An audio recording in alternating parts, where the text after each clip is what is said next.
श्री उच्छिष्टगणपतिस्तोत्रम्। देव्योवाच नमामि देवं सकलार्थदन्तं सुवर्णवर्णं भुजगोपवीतं गजाननं भास्करमेकदन्तं लम्बोदरं वारिभवासनं च केयूरिणं हारकिरीटजुष्टं चतुर्भुजं पाशवराभयानि सृष्टिं च हस्तं गणपं त्रिनेत्रं सचामरस्त्रियुगलेन युक्तं षडक्षरात्मानमनल्पपुष्पं मुनीश्वरैर्भार्गवपूर्वकैश्च संसेवितं देवमनाथकल्पं रूपं मनोज्ञं शरणं प्रपद्ये। वेदान्तवेद्यं जगतामधीशं देवादिवन्द्यं सुकृतैकगम्यं स्तम्भेरमास्यं ननु चन्द्रचूडं विनायकं तं शरणं प्रपद्ये। भवाख्यदावानलदह्यमानं भक्तं स्वकीयं परिशिच्यते यः गण्डस्तुताम्भोभिरनन्यतुल्यं वन्दे गणेशं च तमोरिनेत्रम् शिवस्य मौलावलोक्य चन्द्रं सुषुण्डया मुग्धतया स्वकीयं भग्नं विषाणं परिभाव्य चित्ते आकृष्टचन्द्रो गणपोऽवतान्नः पितुर्जटाजूटतटे सदैव भागीरथी तत्र कुतूहलेन विहर्तु कामः स महीन्द्रपुत्रा निवारितः पातु सदा गजास्यः लम्बोदरो देवकुमारसङ्घे क्रीडन् कुमारं जितवान् निजेन कारेण चोत्तल्यननर्तरम्यं दन्तावलास्यो भयतः सपायात् अगस्त्योच्चैर्हरिणाभिपद्मं ददर्श तत्राशुकरेण तश्च उद्धर्तुमिच्छन् विधिवादवाक्यं मुमोच भूत्वा चतुरो गणेशः निरन्तरं संस्कृतदानपट्टे लग्नान्तु गुञ्जद्भ्रमरावलिं वै तं श्रोत्रताले परपाशयन्तं स्मरेद्वजास्यं निजवत्सरोजे विश्वेशमौलिस्थितिजन्मकन्या जलं गृहीत्वा निजपुष्करेण हरं सलीलं पितरं स्वकीयं प्रपूजयन् हंस्तिमुखः सपायात् स्तम्भेरमास्यं हृषीणाङ्गरागं सिन्दूरपूरारुणकान्तकुम्भं कुचन्दनाश्लिष्टकरं गणेशं ध्यायेत् स्वचित्ते सकलेष्टदं तं सभीष्म मातुर्निजपुष्करेण जलं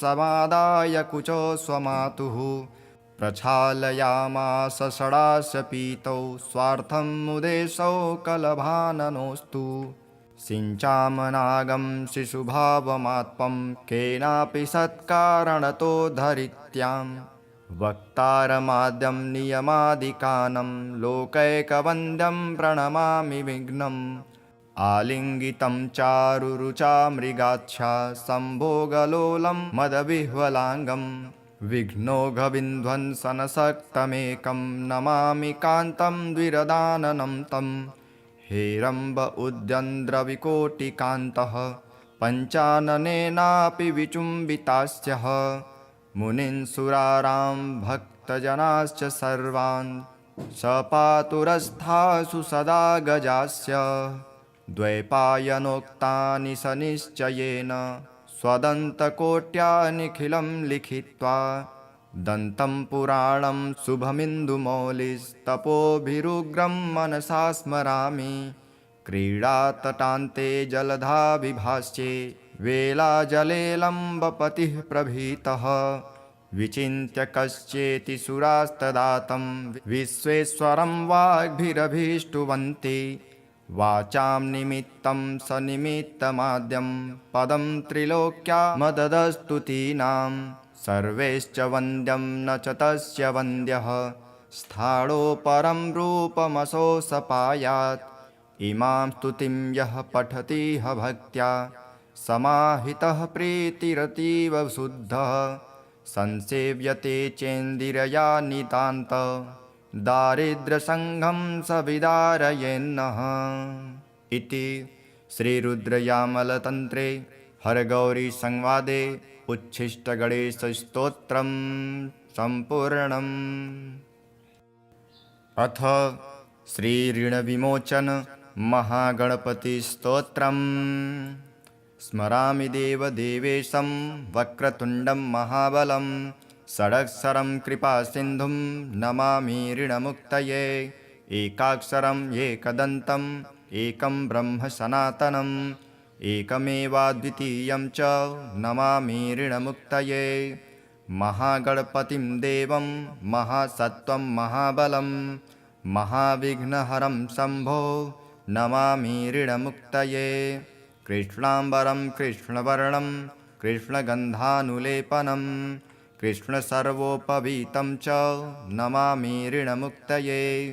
रक्ताम्बरं रक्तवर्णं रक्तगन्धानुलेपनं रक्तपुष्पप्रियं देवं नमामि ऋणमुक्तये। पीताम्बरं पीतवर्णं पीतगन्धानुलेपनं पीतपुष्पप्रियं देवं नमामि ऋणमुक्तये। धूम्राम्बरं धूम्रवर्णं धूम्रगन्धानुलेपनं होमधूमप्रियं देवं नमामि ऋणमुक्तये। फालनेत्रं फालचन्द्रं पाशाङ्कुशधरं विभुं चामरालङ्कृतं देवं नमामि ऋणमुक्तये। इदं त्रिहरणं स्तोत्रं सन्ध्यायां यः पठेन्नरः षण्मासाभ्यन्तरेणैव ऋणमुक्तो भविष्यति। इति ऋणविमोचन महागणपतिस्तोत्रम्। देव्योवाच नमामि देवं सकलार्थदन्तं सुवर्णवर्णं भुजगोपवीतं गजाननं भास्करमेकदन्तं लम्बोदरं वारिभवासनं च केयूरिणं हारकिरीटजुष्टं चतुर्भुजं पाशवराभयानि सृष्टिं च हस्तं गणपं त्रिनेत्रं सचामरस्त्रियुगलेन युक्तम् षडक्षरात्मानमनल्पपुष्पं मुनीश्वरैर्भार्गवपूर्वकैश्च संसेवितं देवमनाथकल्पं रूपं मनोज्ञं शरणं प्रपद्ये।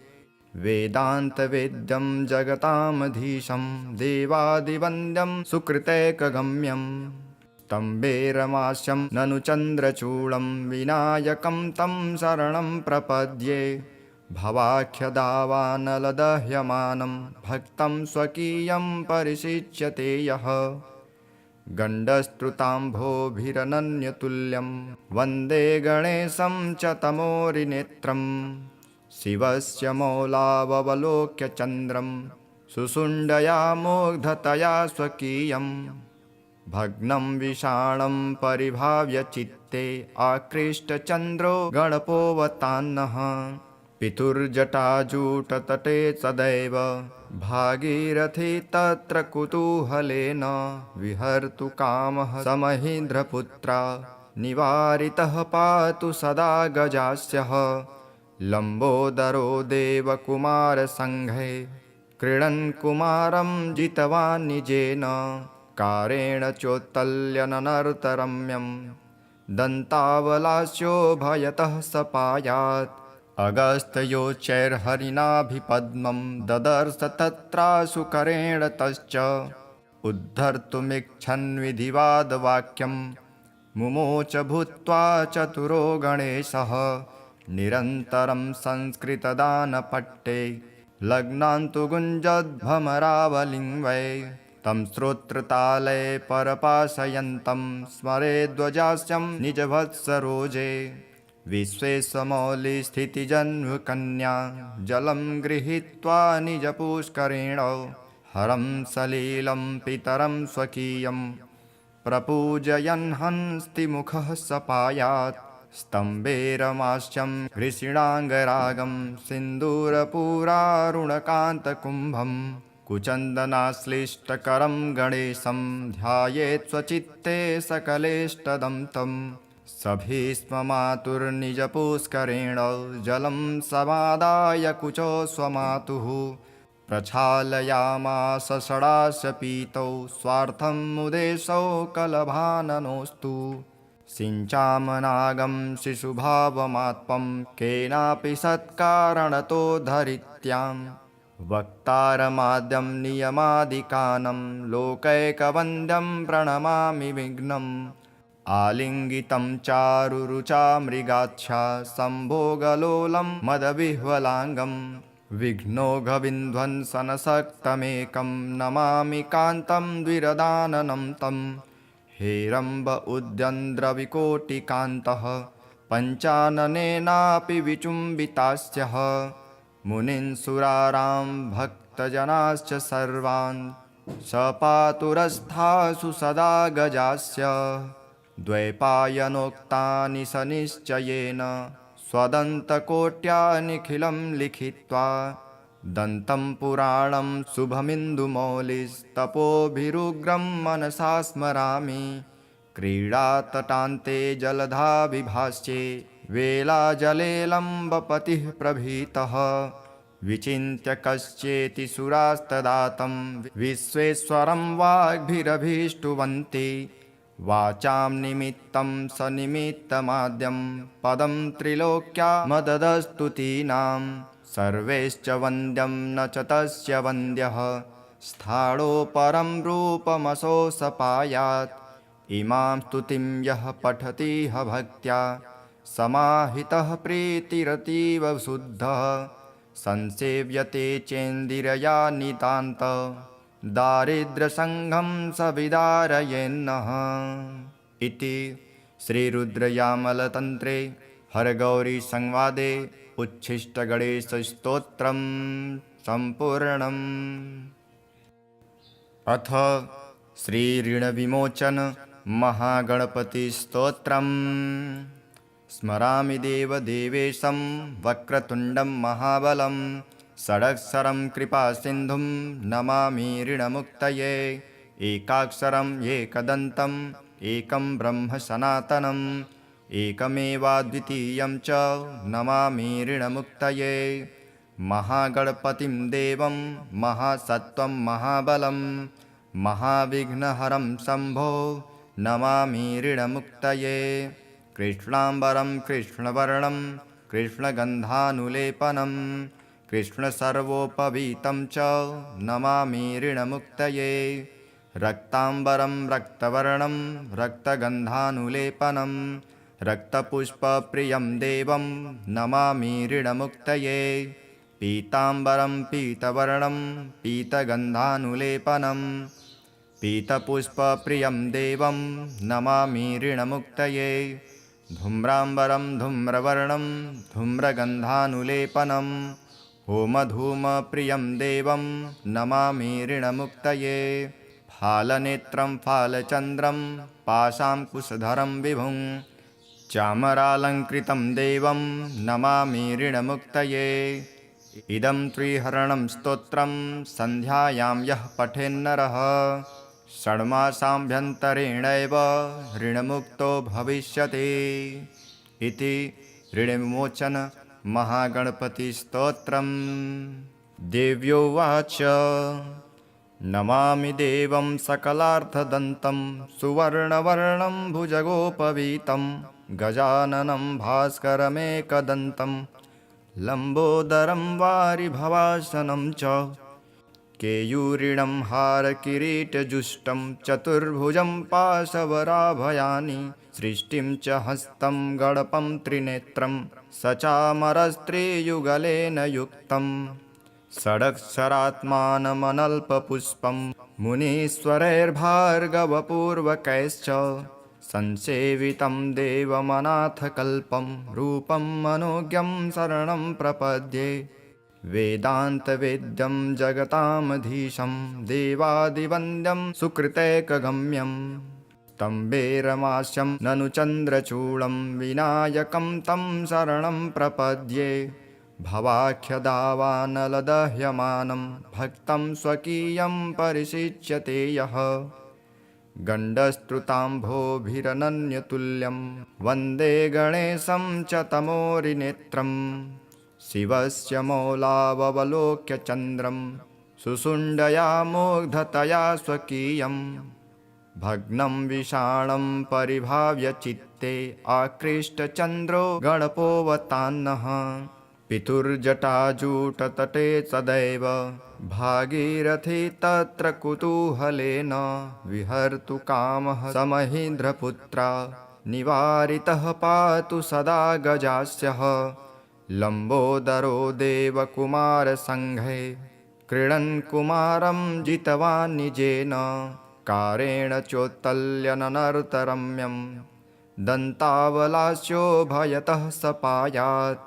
अगस्त्योच्चैर्हरिणाभिपद्मं ददर्श तत्राशु करेण तश्च उद्धर्तुमिच्छन् विधिवादवाक्यं मुमोच भूत्वा चतुरो गणेशः निरन्तरं संस्कृतदानपट्टे लग्नान्तु गुञ्जद्भ्रमरावलिं वै तं श्रोत्रताले परपाशयन्तं स्मरेद्वजास्यं निजवत्सरोजे विश्वेशमौलिस्थितिजन्मकन्या जलं गृहीत्वा निजपुष्करेण हरं सलीलं पितरं स्वकीयं प्रपूजयन् हंस्तिमुखः सपायात् स्तम्भेरमाश्चं ऋषीणाङ्गरागं सिन्दूरपूरारुणकान्तकुम्भं कुचन्दनाश्लिष्टकरं गणेशं ध्यायेत् स्वचित्ते सकलेष्टदं तं सभीष्म मातुर्निजपुष्करेण जलं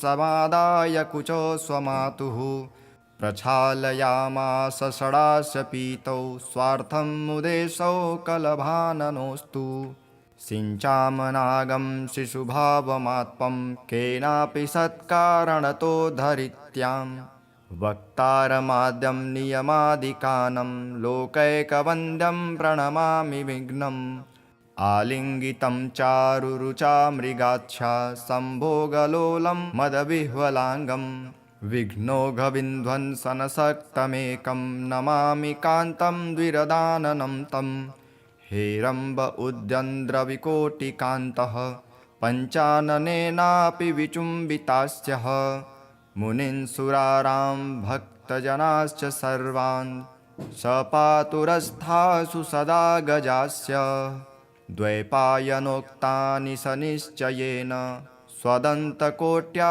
निखिलं लिखित्वा दन्तं पुराणं शुभमिन्दुमौलिस्तपोभिरुग्रं मनसा स्मरामि क्रीडातटान्ते जलधा विभास्ये वेलाजलेलम्बपतिः प्रभीतः विचिन्त्य कश्चेति सुरास्तदातं विश्वेश्वरं वाग्भिरभीष्टुवन्ति वाचां निमित्तं सनिमित्तमाद्यं पदं त्रिलोक्या मददस्तुतीनां सर्वैश्च वन्द्यं न च तस्य वन्द्यः स्थाणो परं रूपमसौ सपायात् इमां स्तुतिं यः पठतीह भक्त्या समाहितः प्रीतिरतीव शुद्धः संसेव्यते चेन्दिरया नितान्त दारिद्र्यसङ्घं स विदारयेन्नः इति श्रीरुद्रयामलतन्त्रे हरगौरीसंवादे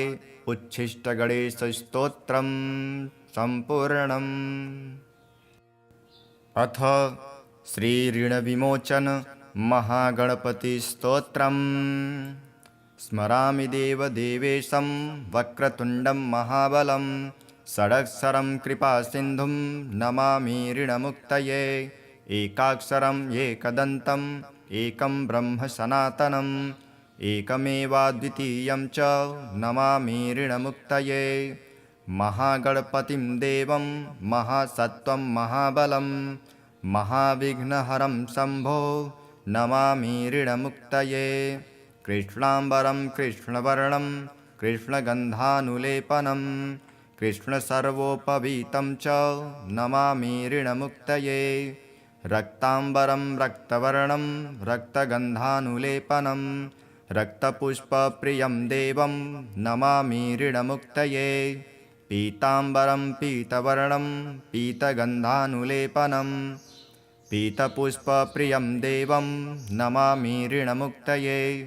धूम्राम्बरं धूम्रवर्णं धूम्रगन्धानुलेपनं होमधूमप्रियं देवं नमामि ऋणमुक्तये फालनेत्रं फालचन्द्रं पाशाङ्कुशधरं विभुं चामरालङ्कृतं देवं नमामि ऋणमुक्तये। इदं त्रिहरणं स्तोत्रं सन्ध्यायां यः पठेन्नरः षण्मासाभ्यन्तरेणैव ऋणमुक्तो भविष्यति इति ऋणविमोचन महागणपतिस्तोत्रम्। देव्योवाच नमामि देवं सकलार्थदन्तं सुवर्णवर्णं भुजगोपवीतं गजाननं भास्करमेकदन्तं लम्बोदरं वारिभवासनं च केयूरिणं हारकिरीटजुष्टं चतुर्भुजं पाशवराभयानि सृष्टिं च हस्तं गणपं त्रिनेत्रं सचामरस्त्रियुगलेन युक्तं षडक्षरात्मानमनल्पपुष्पं मुनीश्वरैर्भार्गवपूर्वकैश्च संसेवितं देवमनाथकल्पं रूपं मनोज्ञं शरणं प्रपद्ये। वेदान्तवेद्यं जगतामधीशं देवादिवन्द्यं सुकृतैकगम्यं स्तम्भेरमास्यं ननु चन्द्रचूडं विनायकं तं शरणं प्रपद्ये। भवाख्यदावानलदह्यमानं भक्तं स्वकीयं परिशिच्यते यः गण्डस्तुताम्भोभिरनन्यतुल्यं वन्दे गणेशं च तमोरिनेत्रम् शिवस्य मौलावलोक्य चन्द्रं सुषुण्डया मुग्धतया स्वकीयं भग्नं विषाणं परिभाव्य चित्ते आकृष्टचन्द्रो गणपोऽवतान्नः पितुर्जटाजूटतटे सदैव भागीरथी तत्र कुतूहलेन विहर्तु कामः स महीन्द्रपुत्रा निवारितः पातु सदा गजास्यः लम्बोदरो देवकुमारसङ्घे क्रीडन् कुमारं जितवान् निजेन कारेण चोत्तल्यननर्तरम्यं दन्तावलास्यो भयतः सपायात् अगस्त्योच्चैर्हरिणाभिपद्मं ददर्श तत्राशुकरेण तश्च उद्धर्तुमिच्छन् विधिवादवाक्यं मुमोच भूत्वा चतुरो गणेशः निरन्तरं संस्कृतदानपट्टे लग्नान्तु गुञ्जद्भ्रमरावलिङ्गै तं श्रोत्रताले परपाशयन्तं स्मरेद्वजास्यं निजवत्सरोजे विश्वेशमौलिस्थितिजन्मकन्या जलं गृहीत्वा निजपुष्करेण हरं सलीलं पितरं स्वकीयं प्रपूजयन् हंस्तिमुखः सपायात् स्तम्भेरमास्यं घृषिणाङ्गरागं सिन्दूरपूरारुणकान्तकुम्भं कुचन्दनाश्लिष्टकरं गणेशं ध्यायेत् स्वचित्ते सकलेष्टदं तं सभीष्म मातुर्निजपुष्करेण जलं समादाय कुचो स्वमातुः प्रक्षालयामास षडास्य पीतौ स्वार्थं मुदेशौ कलभाननोऽस्तु सिञ्चामनागं शिशुभावमात्मं केनापि सत्कारणतो धरित्यां वक्तारमाद्यं नियमादिकानं लोकैकवन्द्यं प्रणमामि विघ्नम् आलिङ्गितं चारुरुचा मृगाच्छा सम्भोगलोलं मदविह्वलाङ्गं विघ्नौघविध्वंसनशक्तमेकं नमामि कान्तं द्विरदाननं तं हेरम्ब उद्यन्द्रविकोटिकान्तः पञ्चाननेनापि विचुम्बितास्यः मुनीन् सुरारां भक्तजनाश्च सर्वान् स पातुरस्थासु सदा गजास्य द्वैपायनोक्तानि स निश्चयेन स्वदन्तकोट्या निखिलं लिखित्वा दन्तं पुराणं शुभमिन्दुमौलिस्तपोभिरुग्रं मनसा स्मरामि क्रीडातटान्ते जलधा विभास्ये वेलाजलेलम्बपतिः प्रभीतः विचिन्त्य कश्चेति सुरास्तदातं विश्वेश्वरं वाग्भिरभीष्टुवन्ति वाचां निमित्तं सनिमित्तमाद्यं पदं त्रिलोक्या मददस्तुतीनां सर्वैश्च वन्द्यं न च तस्य वन्द्यः स्थाणो परं रूपमसोऽसपायात् इमां स्तुतिं यः पठति ह भक्त्या समाहितः प्रीतिरतीव शुद्धः संसेव्यते चेन्दिरया नितान्त दारिद्र्यसङ्घं स विदारयेन्नः इति श्रीरुद्रयामलतन्त्रे हरगौरीसंवादे उच्छिष्टगणेशस्तोत्रं सम्पूर्णम्। अथ श्रीऋणविमोचन महागणपतिस्तोत्रम्। स्मरामि देवदेवेशं वक्रतुण्डं महाबलं षडक्षरं कृपासिन्धुं नमामि ऋणमुक्तये एकाक्षरं एकदन्तम् एकं ब्रह्म सनातनम् एकमेवाद्वितीयं च नमामि ऋणमुक्तये महागणपतिं देवं महासत्त्वं महाबलं महाविघ्नहरं शम्भो नमामि ऋणमुक्तये कृष्णाम्बरं कृष्णवर्णं कृष्णगन्धानुलेपनं कृष्णसर्वोपवीतं च नमामि ऋणमुक्तये रक्ताम्बरं रक्तवर्णं रक्तगन्धानुलेपनं रक्तपुष्पप्रियं देवं नमामि ऋणमुक्तये पीताम्बरं पीतवर्णं पीतगन्धानुलेपनं पीतपुष्पप्रियं देवं नमामि ऋणमुक्तये